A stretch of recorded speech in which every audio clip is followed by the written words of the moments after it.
Hi, I'm Bridger Fates, and welcome to Master Stockman's sheep management videos. We're going to do 8 of these videos, cover some topics that should be interesting to all of you, whether you're managing a small farm flock or whether you've got a large range flock like this that we're out here with today. I think you'll find these videos interesting. We've got a good team.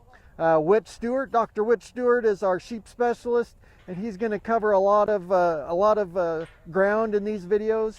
We've also got myself, Bridger Fates. I'll be covering the economics.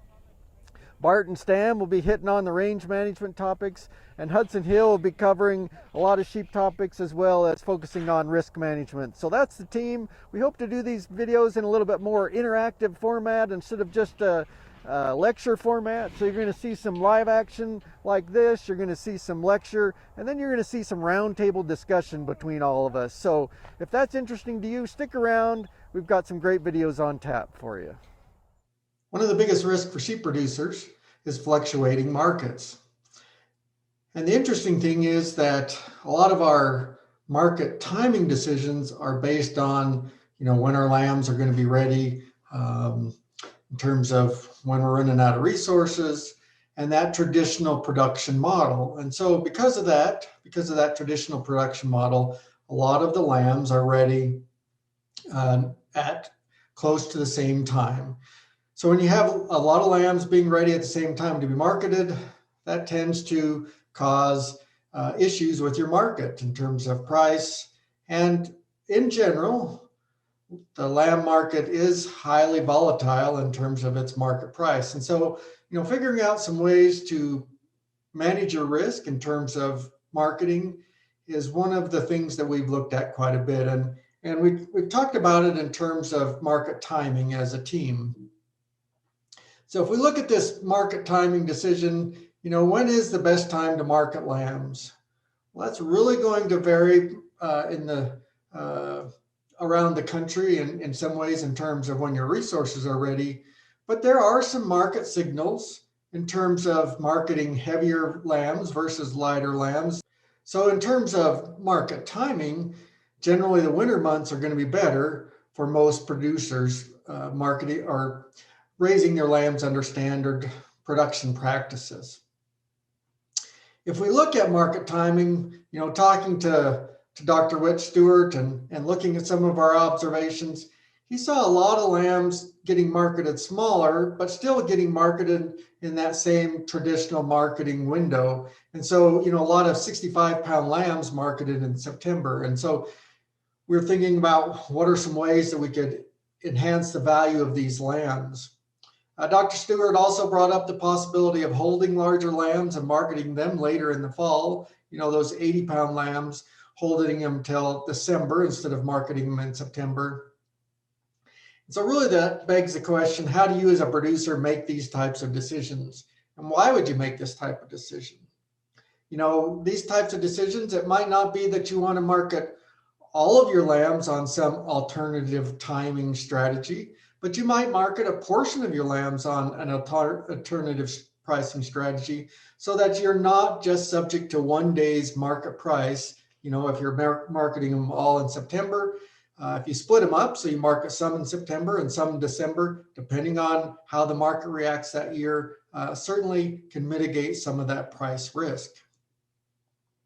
There are some market signals out there amongst the data that show us that there is a feeder margin, a feeder production margin, right? There's a margin that we can expect by feeding our lambs to a little bit heavier lambs. And then there is a price seasonality aspect of the market. If we look at 3-year average prices at Sioux Falls, this feeder margin, it's a little difficult to get at because, these weight categories are lumped. So 60 to 90 pounds. If we look at a median weight lamb of 75 and an average 3-year average price on those at 188.97, that gives us a total value of 141.37. If we look at that heavier weight class, that 90 to 110 pound lamb, median weight of 100 pounds, and an average price, 3-year average at Sioux Falls at $168.20, that gives us a value of $168.20 per lamb. That means we have a margin of $26.47 for feeding. So if we can hold and feed those lambs from 75 up to 100 pounds, put that 25 pounds on them for less than $26.47, there's an incentive to produce a heavier lamb. Another market signal is this seasonal price index. When we look at prices seasonally in the lamb industry, generally that September point is going to be the lowest point in our markets, and February to March is going to be the highest point. Now, year over year, this can change. Certainly we have fluctuations in terms of supply and demand. We have economic impacts. We have drought. We have other reasons that those prices vary from year to year. But on average, over the long period of time, if you're trying to manage for when's the best time to market lambs, given your set of resources, this chart is really helpful because it shows you those low points, and then it shows you the high points as well. And if we look on the average, if we look in September to February, we see a 23.8% improvement in market price from September to February. Now, does that mean that everybody should market their lambs in February? Well, no, because sometimes it costs you more to get those lambs to be ready to market in February than it's worth. So we're going to show you some tools to figure out if it makes sense for you or not. But this chart just gives you an idea of when those market signals are showing is a preferred time to market lambs. And the way that we're going to look at this is utilizing this break-even budget analysis. And we'll go through this here in just a second. Just wanted to show you the analysis to get started. In talking to Dr. Stewart, we talked about 3 different scenarios that producers could think about, certainly in the West here. Maybe there's a high input strategy where you're taking those 65-pound lambs in September and putting them on a high alfalfa feed ration. So not necessarily a high alfalfa feed, but a quality alfalfa feed ration, trying to get 0.6 pounds per day gain on those lambs. And if you did that for 60 days, September 15th to November 15th, you'd expect a 36-pound gain. So taking those lambs from 65 pounds to 101 pounds. So could that work for you? Do you have the resources to make that work? We're going to look at that example here in just a minute. Another strategy that Whit and I talked about is this low input with no supplement. So, just a pure range pasture situation where you're only gaining 1/10 of a pound per day, and you're moving the market date from September 15th to January 30th. So you're only gaining 15 pounds, right? So you're marketing those lambs from 65 up to 80 pounds. But the idea with this scenario is that you would really take advantage of that 23% gain on average in market price between September and January. The last strategy that we thought about is this low input with supplement.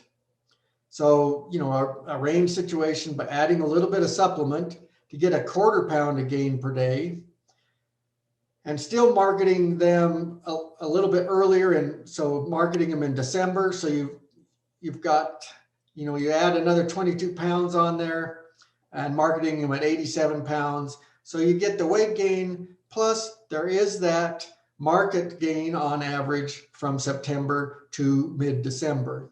So each of these strategies is a viable option to think about for a Western producer, and an option that, given your set of resources, might make sense for you depending on where you're at. So we're going to look at this high input strategy, and we're going to use this break-even budget tool.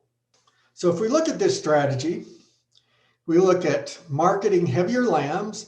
We're going to take this example where we have 250 lambs, right? So our main cost on this is going to be our alfalfa hay.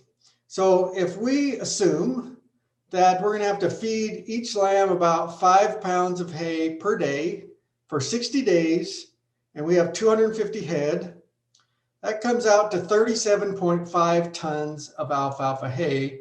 And if we value at that alfalfa hay right now at $170 a ton, that's $6,375 for our feeding expense on these 250 lambs. Now, the way this break-even calculator works is then you would enter in your initial weight. So, we're assuming we're starting here in September with 65-pound lambs. We've got 250 of them. And if we had an average market price going into September of $165, they'd be worth $26,812.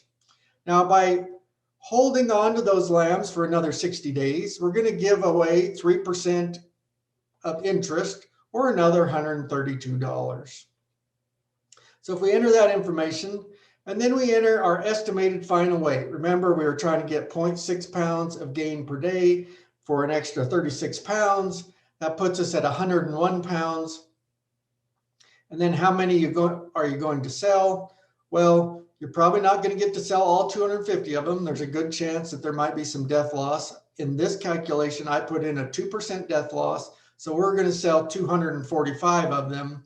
So based on that, the model calculates a break-even analysis for you of $134.65 per hundredweight. So that means if you could sell your 65-pound lambs for $165 a hundredweight, you would need to sell your 101-pound lambs for $134 a hundredweight to break even.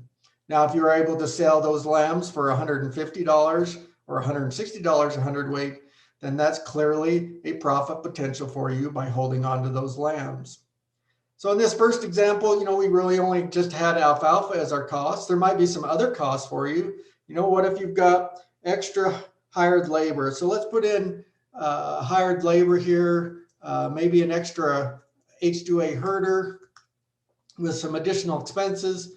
So if we think about that at $2,000 a month, by the time you figure in salary and other expenses, that's fairly conservative.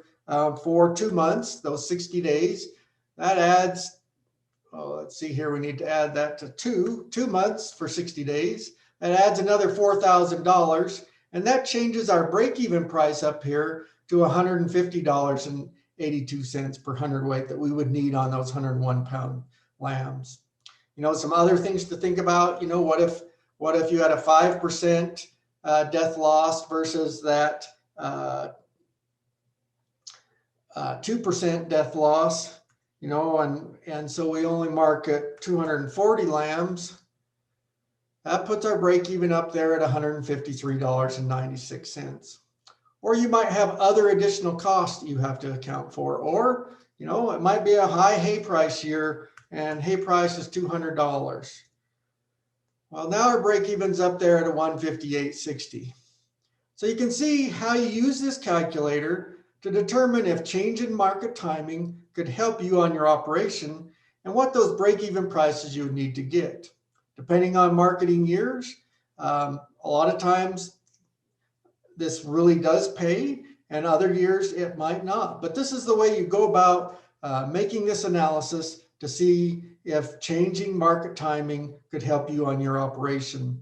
It's definitely something worth looking at every year. And again, not necessarily would I recommend you putting all of your lambs in one basket. So not necessarily marketing them all in September or all later at some point, but thinking about maybe splitting those up to really reduce risk and mitigate some of that price volatility in the sheep market.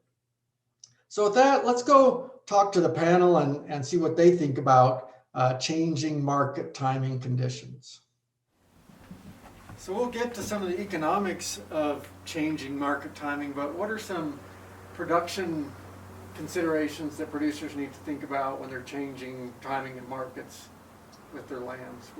Yeah, I think admittedly we're all creatures of habit when it comes to a production calendar year. We like routine. I think sometimes that serves as a disadvantage, especially in changing markets. I think one of the major factors that forces producers to market is their lack of forage resources, whether that's standing forage out on pasture or range or harvested feed. Either way, that lack of flexibility and not having that resource just forces people's hands to take them to the market. So I think valuing those resources is a good first step anyways. Well, that's the reality for a lot of our sheep producers. I mean, those lambs might be coming off of high elevation Forest Service allotments, you know, and they may not have additional pasture or alternate feeds to be able to adjust those market timings. So that's a big issue for those producers. Yeah. I've always thought it was pretty interesting. You know, you could really make an argument, maybe even win that argument, that the most important day of the year is Lamb Sale Day, Bridger. Yeah. And I've often noticed that quite often we just do the same day every year. It's one of those things I think producers should maybe consider. What should producers consider about what day of the year and what timing they should be selling their lambs? Yeah, I think there's a lot of things that the market can help you with in terms of when you might sell your lambs and the timing. You know, I realize that we are pretty set in some of our production patterns, and we get used to marketing our lambs at the same time every year. But the market really does show some signals that not only can you increase the overall value of your lambs by marketing a little heavier lambs, so you know it might pay you to actually put some resources into those lambs, like some supplemental feed, or even put them on some alfalfa hay at times, and put a little extra weight. The market over the long period of time, if you look at those averages, looks like it can pay you for those heavier lambs. The other thing the market really looks like it can do, especially for our western producers here, where lambs get marketed most often late fall, is if you can stretch those lambs into late winter, well, I should say early winter, December, or even into that January, February time frame, the market really shows a traditional upswing of about 24% from that low in September, October to the high in that January, February time. So, you know, anything you can do to switch that market timing with your lambs, you know, you get two benefits if you extend them out. If you put a little more weight on them, you get paid for that weight, and you can get paid for the timing in the market. So, you know, it's not the same every year. Definitely utilize some of the tools on the website. Think about the break-even budget calculator for this sort of a question you're going to ask yourself. Look at the markets and compare those, because you know there's some years that fall does make a lot of sense in terms of your marketing. Certainly last year things got pretty darn hot by the end of the summer, and it was a good time to market lambs. But that doesn't always hold. So you got to be aware of those changes in the market on a regular basis. And that reminds me of the importance of controlling predation, right? Those weaned lambs oftentimes are more susceptible to increased predation, so knowing when to implement that predator control, whether it's lethal or non-lethal, and even I think stringing out those lambs slow plane of growth. I think it doesn't have to break the bank, right? I mean, we could do it cost effectively. Yeah, I think that's right, and I think you just got to calculate in that predator control too in terms of your break even to make sure that those steps that you're taking to control predators, you account for those costs. But a lot of the budgets that Whit and I have done and looked at over the years really look like extending those lambs out could pay a lot of producers. So something worth taking a look at anyway. Well, thanks for watching this video. We'd like to thank the Risk Management Agency for partially funding these videos. We'd like to thank you for spending some time with us. If you like this video, please hit the like button, and please go down and comment below. Tell us some of the things you've learned in this video. Tell us some of the tools you might use. It really helps us as we prepare these videos and also as we move forward with these types of grants. So the other thing you can comment is let us know other videos that you'd like to see made by this group. And with that, we hope you've enjoyed these videos. We hope you enjoy this video, and we'll see you on the next one.